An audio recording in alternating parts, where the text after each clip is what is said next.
So I keep telling myself that I'm going to start documenting the modifications I do to the truck.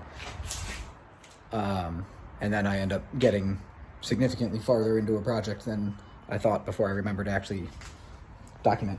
So we're going to do a real quick recap of where I am. I am making new door cards for the truck. Camera angle switch.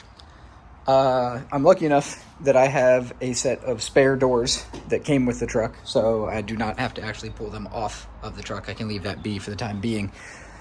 Where I am, what I did to get to this point. So I got a oversized piece of cardboard that you can see here.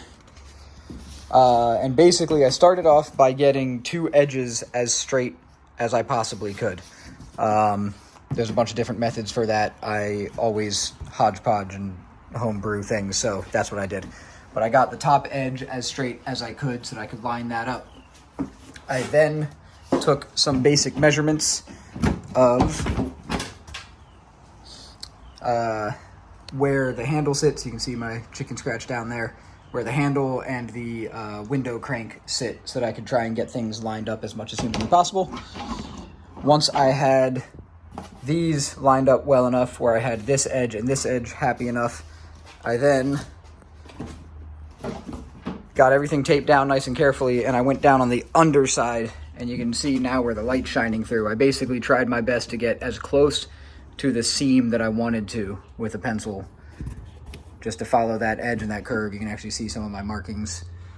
Flip the cardboard over, cut it out real carefully, and then once I had it there, I used an X-Acto and actually a file to kind of just smooth out the edges as best I could, try and get them as straight as humanly possible. Once I got to that point, I needed to figure out how to properly get the holes marked, and I could do all kinds of mapping and drawing and sketching. To get these holes in position, what I did is I took all these tacks that luckily don't fall through. They sit just in place, and they're nice and tall, metal on metal tacks. Lined them all up, and then just very carefully lined the cardboard up with the holes for the window crank and the door handle, and just gently pushed it down, trying not to stab myself. So now when I flip this back over, you can see some stayed, some did not. All I got to do is take this guy, put it back where it belongs, and now I have these holes to show me where I need to poke through to plan. So the next step is to drill these holes out, and then I do also need to measure and cut these two holes you can kind of see here. That's going to be for the armrest. And then once that is to my liking, I feel that it's a good shape, good size, all my holes line up correctly and all that. All right, on to the next step. We have our hardboard, 2 sheets, 1/8 inch thick. There's different options. I don't necessarily know which one's best. This is just what I went with. And I also picked up some fabric. We're gonna have a new headliner. I'll do a video on that probably separately. And then I'm gonna do part on the doors with this part as well. No idea what the design of that's gonna be quite yet. We'll have to get that figured out still, but at least I have it, so that's cool. So next up, with the hardboard, I'm going to be taking my cardboard and I'm gonna line it up nice and straight right on this top corner, because I know this top edge is as straight as can be on the cardboard, and both on the door as well for the truck. And once I have that nice and lined up, I'm going to use 2 hands for it, but once I have that lined up, I'm going to go ahead and trace my outline to cut, and I go ahead and make my markings straight through for where I'm going to have all the holes. And we'll check back in after that. The cardboard out of the way. We now have the line to follow for the cut for the overall outside. And then you can see our little plus signs. I can also mark off with a marker, make them a little bit more visible. But we also have a nice little indent to start. I'm going to start with a little drill bit and work my way up a little bit just to be careful. Got 2 for the armrest as well. And then we'll see if I actually set up the camera enough to see it. But what I'm going to end up doing is drilling small holes in the corners of this to use a jigsaw. Just cut that square out. Just get the blade started in the little holes. That'll help out. I'm going to size this up with drill bits. And I don't have a drill bit that gets quite that big, so I'm probably going to end up using a Dremel to kind of round it out. And then probably just use the jigsaw real slow and steady. Not all that great with that thing. Maybe mine's just cheap, my blades or something. But just do my best to follow those lines nice and clean. The other thing we're going to do as well is, since I've got two sides to do, I'm going to end up lining them up nice and even, so it's nice and flush on these two sides here, and then clamp them together real tight so I can just go ahead and cut both boards at the same time and hopefully save myself some headaches and not create them.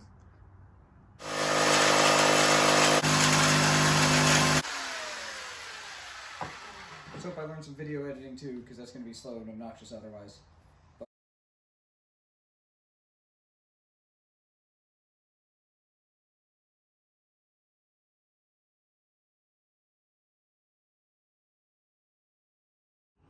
So quick update, got all the holes drilled, got them cleaned up, hit them with a little sandpaper, bored this out wide enough, I hope. We'll find out. I'm gonna do a test fit in a minute. And managed to just keep the clamps on the whole time so that these two come out as evenly as possible. As evenly as I could manage. There we go. Put these out of the way. And flip this over so you can see we still got a little bit of rough edge just since we were drilling through both. So I'm gonna razor blade and sandpaper, get that flat. Do that on the other one as well, although it looks like it's cleaner on that side, but we'll do it anyways. Just clean up some of the edges. And then I'll be ready to test fit it onto the door. And here it is, all mocked up. Not too shabby. Well, a lot of the holes are quite solid. Some of them ended up a little bit off. Unfortunately, like this guy up here, way off. Don't know how I managed that one. This is bolted in place. That's nice and secure. This is secure and functioning. So we're good with all those. But for some reason,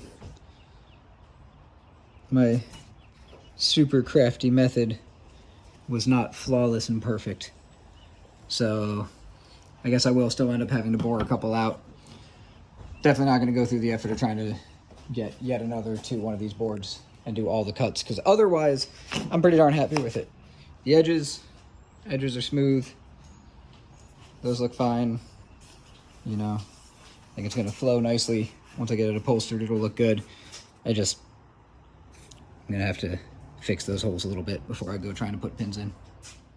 So here's a brief update with where things stand on the door cards. I ended up with two. This one, the cuts just kind of weren't as good. The template that I used wasn't as good. It was the first try, but I'm calling it my second set. They're kind of a backup. This set I took way more time, way more measurements, worked a lot harder on.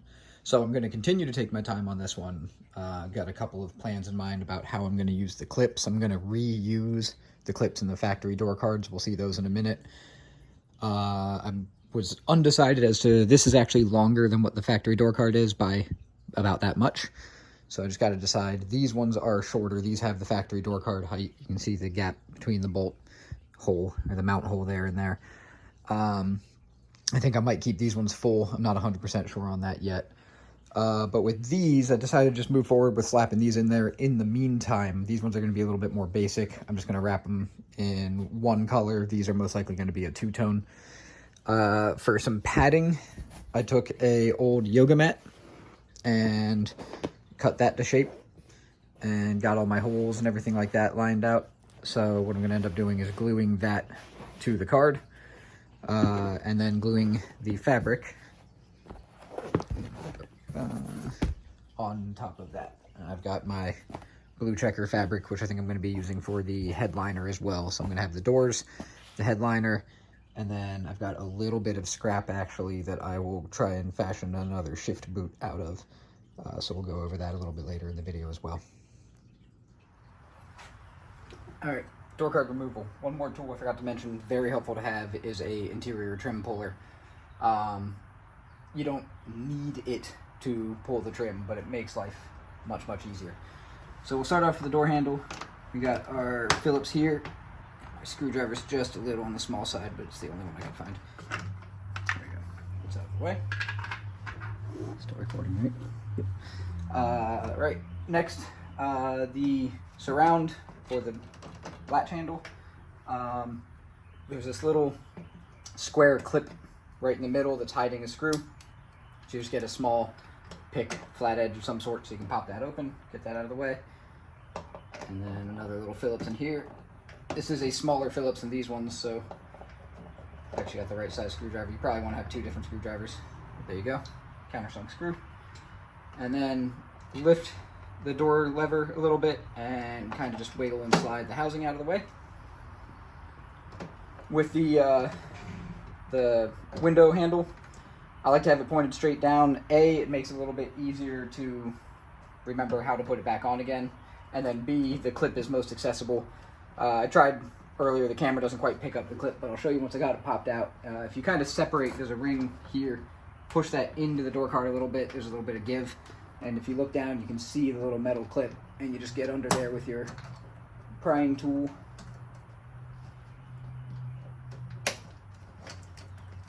And there it is. So that little clip is slid onto the housing here. You can see it latches onto the 2 sides, and then that goes onto the spline. Drop my piece here. Bam. Still good angle, right? Yep. Okay. So now those are off.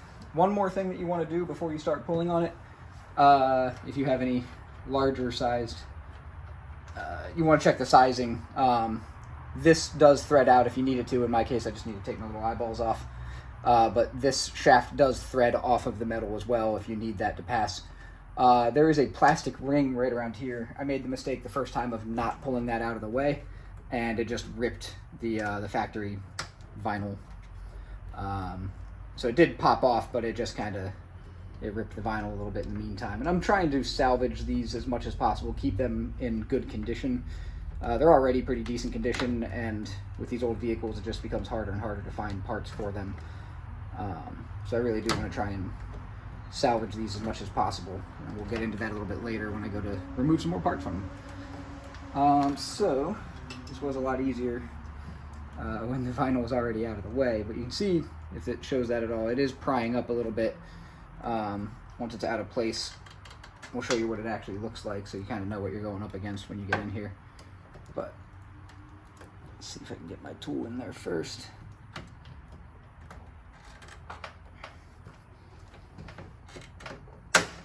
Ooh, that broke. Damn it. Okay. Well, you win some, you lose some. And you see it's 2 halves, and they just kind of pinch in a little bit for this to pop in and out of place. Rats. That sucks that broke. It'll still go back in place, but that sucks. Oh well, like I said, it's difficult when you're dealing with these old vehicles, old plastic, and finagling and all that sometimes adds up to that.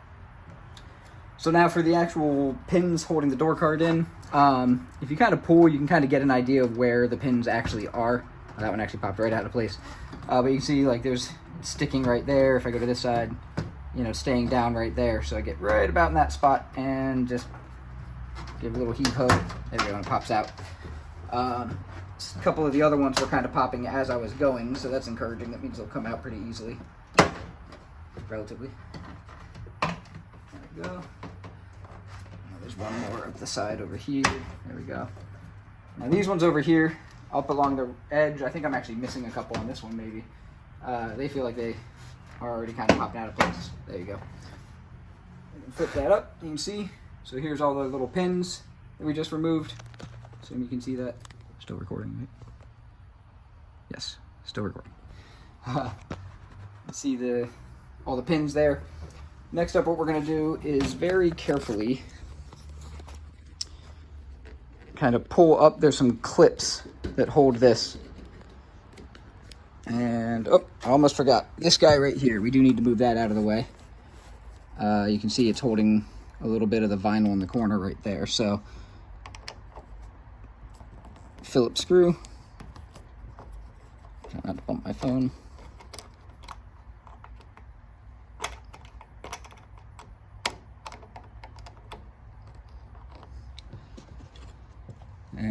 And you can actually pry this with your hand. You don't necessarily need a tool. It has these two little push pins to go onto that bracket there to hold it in place. Okay, and now we're just kind of gently pulling, trying to get my fingers as close to the edge as I can before giving any tug, because I don't want to rip the vinyl. And what we're looking, sorry. There we go. You can see the clips and their associated clips on the door side. They've all kind of popped out of place. So now, just lift it up and over, unless you've already removed that part, and then there you go. Door card is off. Now for that fancier door card, the nicer one that I showed earlier, I actually plan on reusing these clips. You can kind of slide them out to the side and then pop them out of place. I did find more of these clips online, but they're kind of expensive. Basically $1 a clip. A bag of 50. Bag of 50. I'll probably end up biting the bullet on that soon, but no rush. So now this is off. What we can do is take our board, and for starters, I can kind of eyeball it, get an idea of, it looks like the mounting holes are lining up, which you can't quite tell with that angle. I have this lip right here. It's a raised edge, and then it's recessed right here. By the time my holes are lined up in position, it sits a little high or low, depending on which part of it you're looking at. So that's where my cuts were kind of sloppy, and I'm paying for it a little bit just by this being not quite seated as well as it could be. But we're going to throw these in place. Put this in here.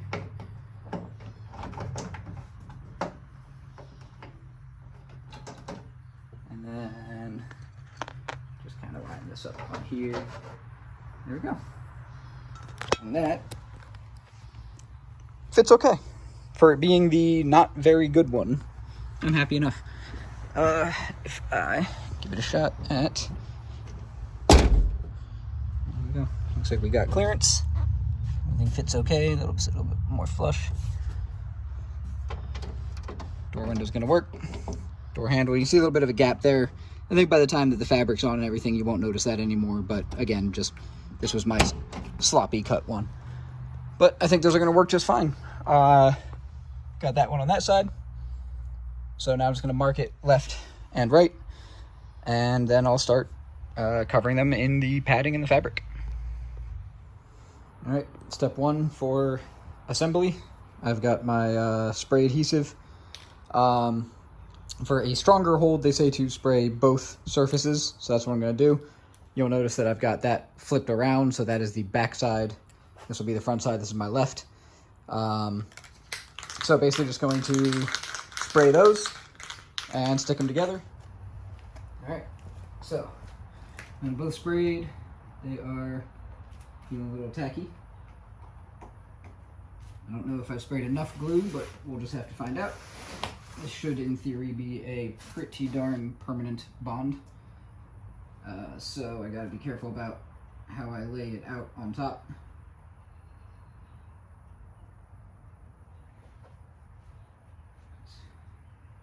Once it's on there, it's on there.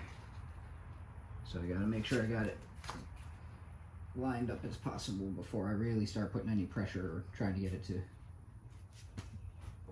be permanent. Looks like everything's lined up pretty well. So I'm just going to kind of apply some pressure all the way around to start, just to kind of make sure that everything touches. Okay, so for sticking these on, what I want to try and do, with it being a checkered pattern, I want it to be pretty straight. So I'm going to try and get this to start lining up initially with as straight on one of these lines of checkers as I can. So I'm way oversized on this, but that's not bad. So I'm just going to try and square it off the best I can, top and bottom.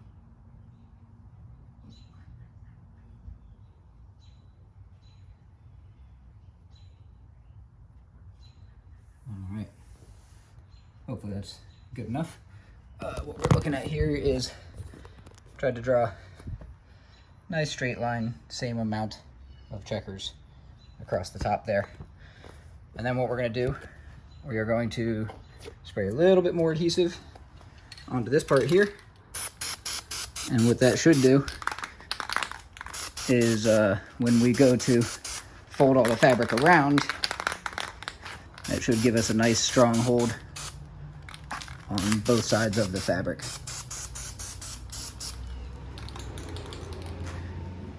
So let that sit and start folding.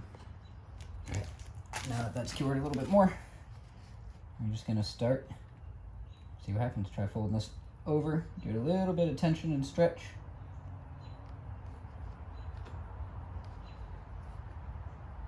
And then the top part in particular, I really want to try and, I'm hoping this checker will look nice and even, not crooked or weird.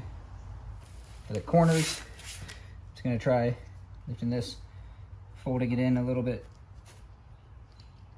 and then wrap it over. I think I'm gonna need another touch of glue. Come back to that. With the corners, I'm kind of pulling multiple directions, trying to get it to round the edges nicely. That's just kind of winging it the best I can.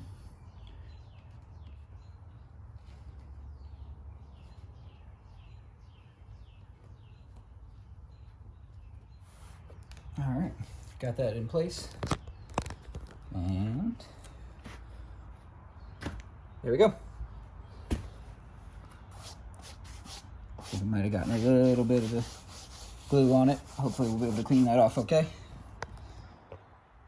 But there you go. Next is gonna be to cut the holes. And then in theory, I should be able to put it on. Quick update. So working on shaping the holes. Just put an X in this, folded the edges over, so that gives me a nice clean round there. And gonna do the same thing on there. And then basically just taking a box cutter blade, feeling for where the holes are. There's supposed to be one up here. There it is. So I'm not even filming the right spot. Just feeling the indent there, and then just kind of cutting a little slice into it. With these, I'm going to be using a push pin type of setup. I'll show you that in a few. But as long as there's a slit in there, I'll be able to just push the pin straight through. If I can lift this, there you go. That one has already been slit. You can kind of see all the holes cut into it for the various mounts, for the window crank, door handle. So once I get this done, we'll be able to go slap them in. There's still a few other steps involved to get the door all ready, and then like I mentioned, I might do a shift boot cover, and then ultimately I'm going to be doing the headliner as well. So we won't be done, but I'll at least be able to have these kind of slapped in place to see what they look like. All right, back in the garage, and we have our upholstered door cards. I think I'm pretty damn excited. Let's see. For the mounts, I mentioned earlier, so the factory door cards have these really nice push pins, hopefully you can see those, that are definitely reusable. You drill a bigger hole so you can slide this cap in, and then you slide it over so it latches into the smaller hole to line up with the holes. For that other set of door cards that I have, the ones that I did a better job of cutting, I'm gonna try and repurpose these from the factory door cards. What I like about those is that they can be hidden behind the fabric and still be removable, replaceable, and they're also reusable. When I first took on this project, I ordered up these little bag of 50. They were cheap on Amazon. They will work, should work just fine. I mean, they fit, they're the right diameter and all that. But this design just obliterates itself if you try and take it back out again. So if I had these underneath the fabric and ever went to take that door card off, I've got, plans for multiples, I'd basically be SOL, that whole door card would be toast. So that's why with this particular one, I decided to instead go with the idea of a externally visible pin. It's gonna be buttoned on just like that. So what I'm gonna do is I'm gonna grab one there and one at the bottom front. So basically one at each corner I'm going to see if I can try and get those two lined in first. And then the rest should be able to kind of fall into place relatively easily. So we got it there and there. Alright, those actually slid in maybe too easy. Maybe they're not the right diameter, but let's see what happens as we get a few more in place. Cool. I'm just going to keep fitting things in place before I sit back and enjoy too much, because I really just want to see it all complete. Yeah, the gap's still there with this one. It's not the end of the world. You can't really notice all that well. It's not glaringly obvious, so that's good.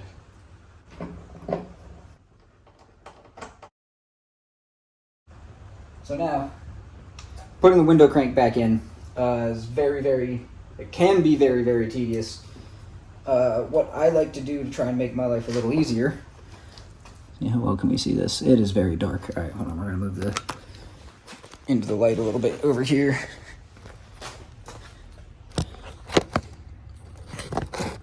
There we go.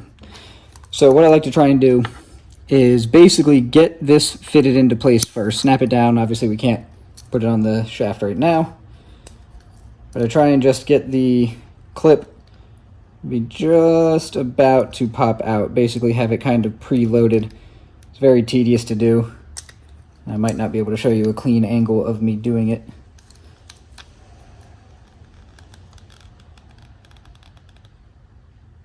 There we go. Okay.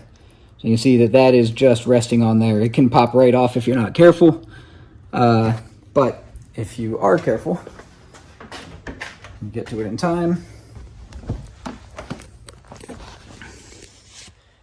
Don't forget the ring here. So slide it over top. Again, I had my mirror or my window set up so that I could make sure that this was just straight up and down. And then we're just going to squeeze past here onto the clip. Oh, there we go. Cool. That's on. Window goes up and down. We got clearance there. We got a door handle. We got a door pull. Check that out. That's pretty cool. I think I'm happy with that for now.